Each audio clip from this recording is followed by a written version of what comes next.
What's up, everybody? What's up, everybody? My name is Hero. This is Coding with Strangers, and we're, straight down to business. This is not a singing matter. No singing today. Okay, I'm gonna sing a little bit. I want to talk to you, just a little bit. Um, this is. I am. I used to be. I still am. Very into politics. Um, if you know me from my other podcast, which is Coding with Strangers, link in the bio. Feel free to follow if you like. I have a political channel that I put a lot of work and effort into for the last 3 years, and it never got to where I needed it to be. And that's no fault of anything. It's just no one wants to hear bad news every day. Am I right? Like, let's just keep it 100. Beta! No one wants to hear bad news every day. And my passions and concerns are my own passions and concerns. But upon taking on this new angle, this new trajectory, we got a chance to learn from the tech world. And with learning from the tech world, I've had a rare situation where the tech world is crossing with the political world. And for all you guys don't know, I'll make it very clear up top so you can either leave your hateful comments now and then, go on to your echo chamber. But, there is no situation where famine, genocidal action, and bombing of aid workers should be deemed acceptable, no matter what happened to you in the past. The moment you start to look like your oppressors, you've gone down the wrong path. And you can be on whatever side you want to be. But if you find yourself agreeing with someone who's creating famine, bombing, and killing aid workers, there's a strong likelihood me and you probably won't see eye to eye on that. We can still be perfect strangers. Hey, it's fine. Clap it. But no, deep down inside, I think you're probably a dirtbag. Nothing personal. I think a lot of people are dirtbags. You see here I talked about the people I love. But we have a rare crossing here where tech is crossing in with politics. Google fires more workers over the pro-Palestine protests held at offices, cities, sites, disruptions.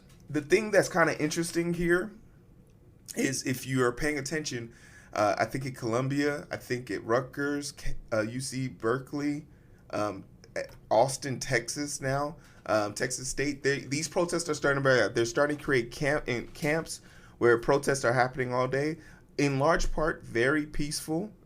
These protests haven't exploded into anything negligible in the sense of violence, but everything always gets more violent when law enforcement shows up. The one that happened in DC, I believe in Virginia, became extremely violent the moment the police showed up. And and then after arresting all those people, the camps returned the very next day. The thing that you got to understand when you're protesting is we outnumber them. The sheer number of us will win, and if there's no ifs, ands, or buts about it. Like it's my favorite scene from the Ants movie. I wish I could put this scene here. Am I willing to risk a DMCA takedown? I'll think about it. If I do put it in, it'll happen now.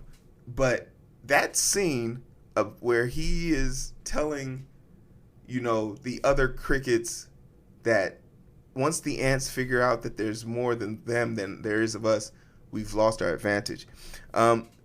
Regardless of how you feel about the protest, these staffers have been released. Let's figure out if the reasoning behind it is justified, right?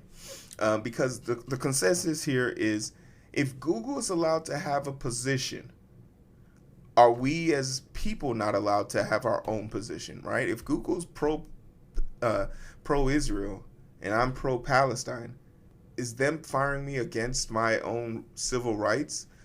Should I not have the ability to vocalize my position if I'm in opposition of my company?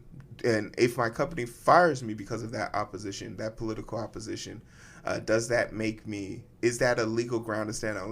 We'll look at the technicalities here and kind of figure out what it means. Some Google employees were fired after protesting the company's contract with Israel after the protesters' CEO Sundar Pachai, I don't think that's right, said workers should not attempt to use the company as a personal platform.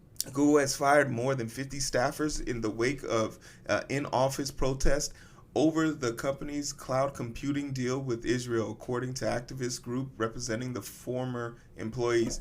No Tech for Apartheid has protested. Damn, that's a killer ass name. No Tech for Apartheid has protested the cloud computing contracts Google and Amazon have with Israel government since 2021. The group said that Google fired more than 20 employees Monday night, bringing the number of total firings to more than 50 since last week.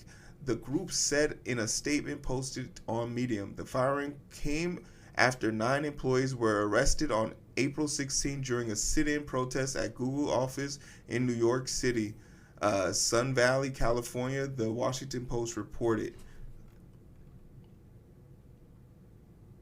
Damn, and it said they hung a banner. Man, when you got money, you got the ability to protest like a G. Google workers sit in against Project Nimbus. Hey, that's the name of Goku's cloud. No Tech for Apartheid. Fired employees directly involved in the disruptive activity. Google said it had fired a small number of employees who were involved in the protests disrupting work in its office. Our investigation into these events is now concluded, and we have terminated the employments of additional employees who were found to have been directly involved in disruptive activity, Google said in a statement to the USA Today. To reiterate, every single one of those whose employment was terminated was personally and definitively involved in the disruptive activity inside of the building. We carefully confirmed and reconfirmed this. No Tech for Apartheid challenged Google's description, calling the firing an aggressive and desperate act of retaliation, including non-participating bystanders during the last week protests. Interesting. No Tech for Apartheid.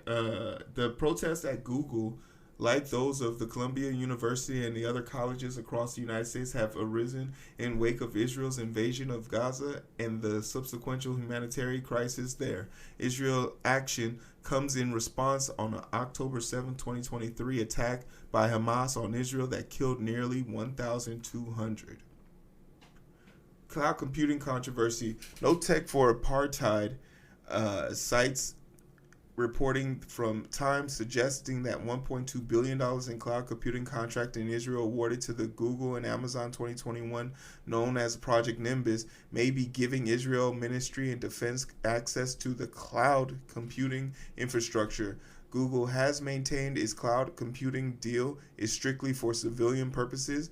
We have been very clear that the Nimbus contract is for workload running on our commercial cloud. This sounds kind of weird because there's a part of me that says, you know who would know probably the inner workings of this project better than the spokesperson?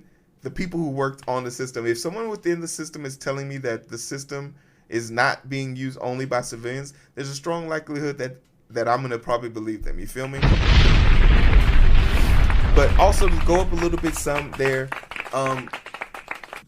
you got to stand on business, right?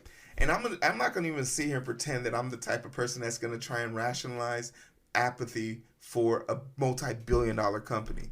I have sued companies for far less because of things that they've said and done to me. So if you feel so strongly about something that is directly affecting you or your ability to work at a company, you should not only, find a way of exiting, but making a statement or some type of groundbreaking thing. I think a lot of people are scary as fuck in today's world and don't really have the, como se dice, balls to stand on business. Like, it's so easy to just take your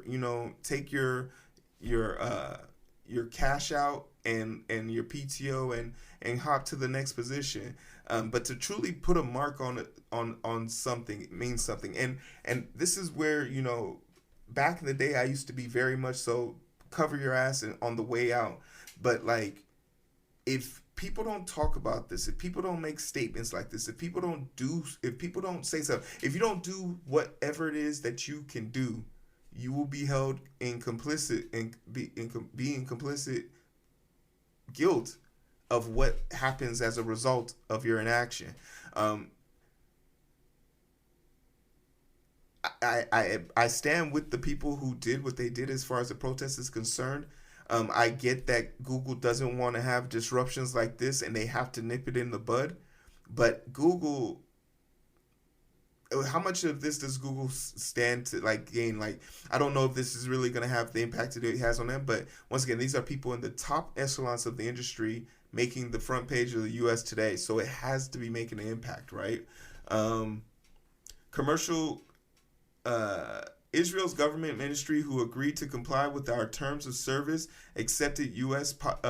Use policy. The company said that in a statement, it works with it is not directed at highly sensitive, classified, or military workload relevant to weapons or intelligence services. Well, Israel's ministry has lied on several occasions.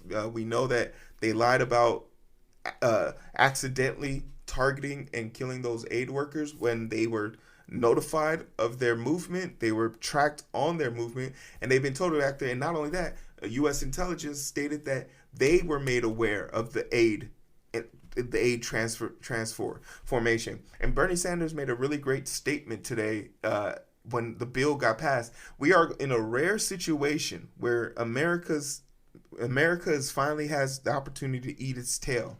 And he said it like this: we just passed a multi-billion-dollar bill to give aid and weapons to Israel and Palestine.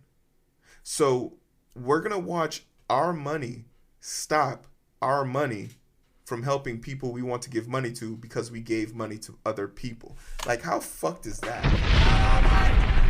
Right? How fucked is that? Like, it's over. It's over. Like, the parody is over. The CEO Sundar Pichai addresses recent protests. Google CEO Sundar addressed the protests of April 18th in corporate realignment announcement and Google blog. We have a culture of vibrant, open discussions that enable us to create amazing products and turn great ideas into action, he wrote. We are a workplace and our policies and expectations are clear. This is a business. It's not a place to act in the way that disrupts coworkers or makes them feel unsafe. To attempt to use company as a personal platform or to fight over disruptive issues or debate politics, Sundar continued, this is too important a moment as a company for us to be distracted. Damn. It's very much business speak, but that's how the business is. And like the only people I truly care about in this conversation, I think, is probably the other workers. So imagine this is something I actually experienced.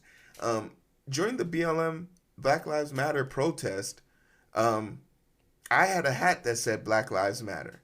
And I was approached on several occasions and told I couldn't wear that hat, to which I then said, just show me the policy that says I can't wear a hat that says Black Lives Matter.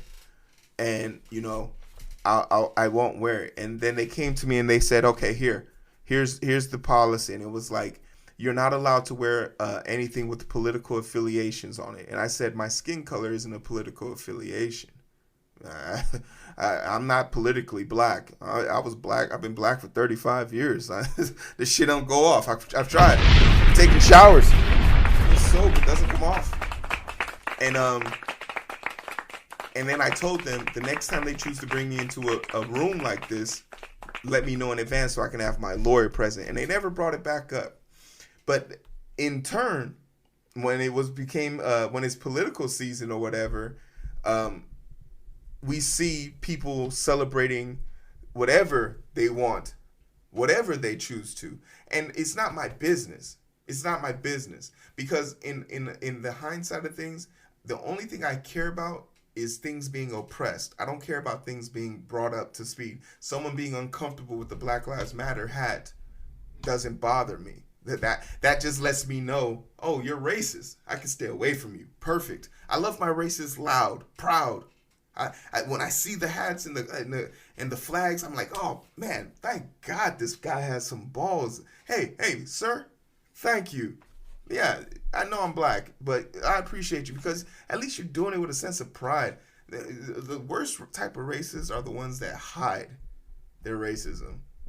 Oh, they don't give you the right performance eval. They don't give you the right rate. That just means I need more money, which is, okay, money, but nonetheless, your boy, I deserve a better brand of racism is what I'm trying to get at.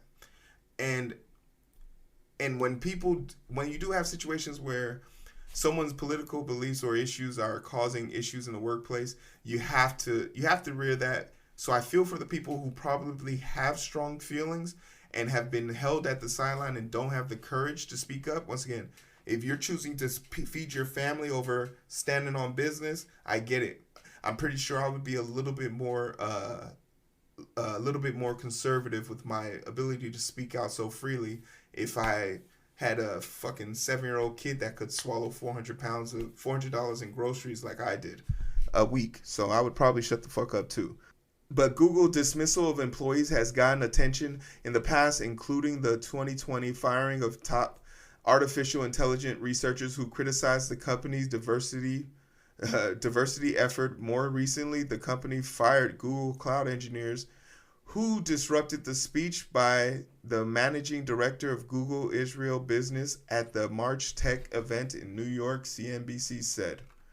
So we'll keep an eye on this and see how many more people will stand on business and suffer consequences for that. I've kind of sprinkled in my thoughts throughout the article. It's a very good article and it's something to pay attention to. These companies do have an allegiance to profits. And if profits put them in the line of genocide, they're going to do it. I don't know how Google can confirm Israel isn't doing bad things with its technology when the U.S. government, who's giving them money and weapons, can't stop them from using their weapons to kill innocent bystanders. So Google has a lot to prove here in my eyes. If you want to prove to me that Google is not in the face of genocide, then they need to get some proof to show that. It's not enough to say that they're not. They told us they're not doing it, so we believe them. Because we also know they told the U.S. government when they got that last paycheck, like, look, we won't use this to hurt innocent people, and then they literally killed people coming to save innocent people. So if someone's lying here is Israel, and if you believe in Israel, then I got questions for, like, when did you become dumb? Clap it.